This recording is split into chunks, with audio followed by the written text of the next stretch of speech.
Bismillahirrahmanirrahim. Assalamu alaikum and welcome back to my channel Brain Train Taaleem. This is Farzana Shaheen and we are doing English grammar. This is the third part today of the 4 types of sentence structure. As I told you, it's very important to learn grammar if you want to learn a language, and in that sentence structure is also very important. बहुत अहम है कि आपको पता हो कि sentence जो है कैसे बनाते हैं, और इसके जो ये 4 टाइप्स हैं, 4 टाइप्स हैं, ये आपको आपकी यूनिवर्सिटी लेवल तक जो है वो आप इसको इस्तेमाल करेंगे. और अगर आप राइटिंग वगैरह करना चाहते हैं, आर्टिकल्स लिखना चाहते हैं, कुछ भी अपनी राइटिंग को इम्प्रेसिव बनाने के लिए आप इससे बहुत ज़्यादा हेल्प ले सकते हैं. So we have done 2 of them already. Today we are doing the third type. It's a complex sentence. जैसा कि नाम से पता चल रहा है थोड़ा सा complex है, लेकिन अगर आप इसका structure सीख लेंगे तो बिल्कुल complex नहीं रहेगा. So let's start with it. So a complex sentence consists of an independent clause plus a dependent clause. एक clause independent होती है और दूसरी dependent clause होती है. Independent clause I have told you already, पहले बता चुकी हूँ. इंडिपेंडेंट क्लॉज फिर से रिपीट कर देती हूँ. ये ऐसा ग्रुप ऑफ वर्ड्स कि जिसमें एक पूरा मैसेज कन्वे हो जाए, आपको पूरी बात समझ में आ जाए. उसमें सब्जेक्ट भी होता है और वर्ब होता है, ऑब्जेक्ट भी हो सकता है, बट पूरा मैसेज कन्वे हो जाता है. अब डिपेंडेंट क्लॉज क्या होती है? A dependent clause starts with a subordinate conjunction और a relative pronoun. and यानी 2 चीजें उसमें होती हैं. एक डिपेंडेंट क्लॉज में सबऑर्डिनेट कंजंक्शन होता है, उससे वो स्टार्ट हो रही होती है, या फिर वो रिलेटिव प्रोनाउन से स्टार्ट हो रही होती है. लेकिन उसके अंदर और आगे क्या होता है? And contains a subject and a verb. ठीक है, उसके अंदर सब्जेक्ट वर्ब होगा, लेकिन जब वो स्टार्ट होगी ये subordinate dependent clause, subordinate clause भी होती है. ठीक है, तो ये सबऑर्डिनेट कंजंक्शन से स्टार्ट होगी या फिर रिलेटिव प्रोनाउन से. एंड देन और इसकी अहम पहचान क्या है? But does not express a complete thought. पूरे का पूरा मतलब जो है आपको उसमें समझ नहीं आ रहा होता, आपको और इंफॉर्मेशन चाहिए. ये इसकी पहचान है डिपेंडेंट क्लॉज या सबऑर्डिनेट क्लॉज की. ठीक है, तो इसकी तरतीब अगर हम सेंटेंस की देखें, जैसे मैंने अभी आपको बताया था ऊपर, इंडिपेंडेंट क्लॉज, डिपेंडेंट क्लॉज. हाँ, इसकी तरतीब डिफरेंट भी हो सकती है कि पहले डिपेंडेंट क्लॉज आ जाए, लेकिन उसके साथ ही सबऑर्डिनेट कंजंक्शन भी होगा. ये दोनों पार्ट जो हैं ये हमेशा साथ रहेंगे. इंडिपेंडेंट क्लॉज स्टार्ट में भी हो सकती है और एंड पे भी हो सकती है, लेकिन ये दोनों पार्ट पहले सबऑर्डिनेट कंजंक्शन होगा, उसके बाद डिपेंडेंट क्लॉज होगी, या रिलेटिव प्रोनाउन होगा और साथ डिपेंडेंट क्लॉज होगी. Remember that, don't confuse with it. Okay, now we can see some examples here, like sentences किस तरह से आप देख सकते हैं.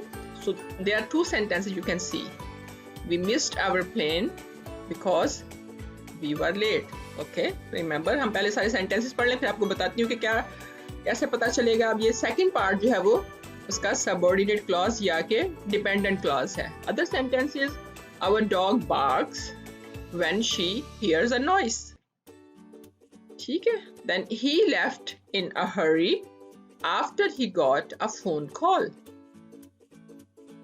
Do you know the man? Do you know the man who is talking to Mary? अभी ये सारी के सारी sentences में जो ये दूसरे कलर में आपको नजर आ रहा है part, that's the subordinate clause or dependent clause. If you see, we missed our plane. Okay, it's giving full meaning. मतलब आपको मतलब पता चल रहा है कि हमने अपना प्लेन मिस कर दिया, फ्लाइट मिस कर दी, बिकॉज वी वर लेट. अगर हम सिर्फ इतना कहें because we were late, it's not giving the meaning, पूरा मतलब समझ नहीं आ रहा. जबकि आप देख सकते हैं कि सब्जेक्ट भी है इसके अंदर और वर्ब भी है, इसमें भी सब्जेक्ट भी है, वर्ब भी है, but still it's not giving full information. ये याद रखें कि एक जो सबऑर्डिनेट क्लॉज या जो डिपेंडेंट, वर्ड डिपेंडेंट से पता चल रहा है आपको डिपेंड कर रही है दूसरे पे.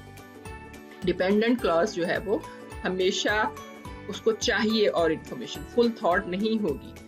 If you can see there is because, when, after, who, ये इनसे हमेशा स्टार्ट होगी ये क्लॉज, ये सेंटेंसेस जो हैं जो कि सबऑर्डिनेट क्लॉज कहलाते हैं या डिपेंडेंट क्लॉज कहलाते हैं, ये इनसे स्टार्ट होंगे और पूरा मीनिंग समझ में नहीं आ रहा होगा। Then okay, here are some common subordinate conjunctions, के कुछ आपको कंजंक्शंस दिखाए हैं सबऑर्डिनेट। इनको सबऑर्डिनेटिंग कंजंक्शंस क्यों कहा जाता है? इसलिए कि ये हमेशा सबऑर्डिनेटिंग क्लॉज से पहले आ रहे होते हैं, इसलिए इनको सबऑर्डिनेट करता है। ये रिप्रेजेंट करते हैं क्लॉज, सबऑर्डिनेटिंग क्लॉज को रिप्रेजेंट कर रहे होते हैं।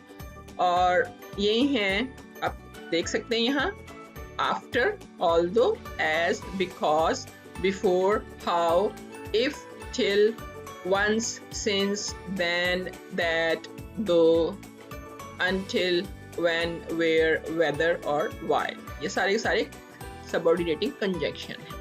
ठीक है, जैसे मैंने पहले बताया, ये हमेशा सेंटेंस से पहले यहाँ पे होंगे। Then there are 5 basic relative pronouns also, तो कभी तो ये सबऑर्डिनेटिंग कंजंक्शंस होंगे और कभी ये 5 बेसिक रिलेटिव प्रोनाउंस होंगे जो दोनों सेंटेंसेस को ज्वाइन कर रहे हों। ठीक है, and they are that, which, who, whom, whose।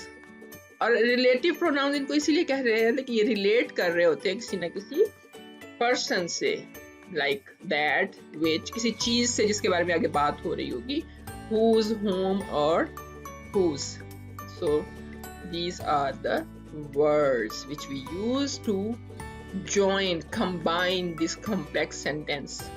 Stay tuned for next video, that would be compound complex sentence structure. Last one है 4th।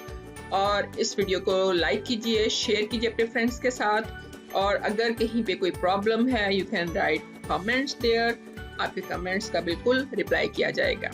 सो नेक्स्ट वीडियो तक के लिए अल्लाह हाफिज, खुश रहिए। Thank you so much for watching.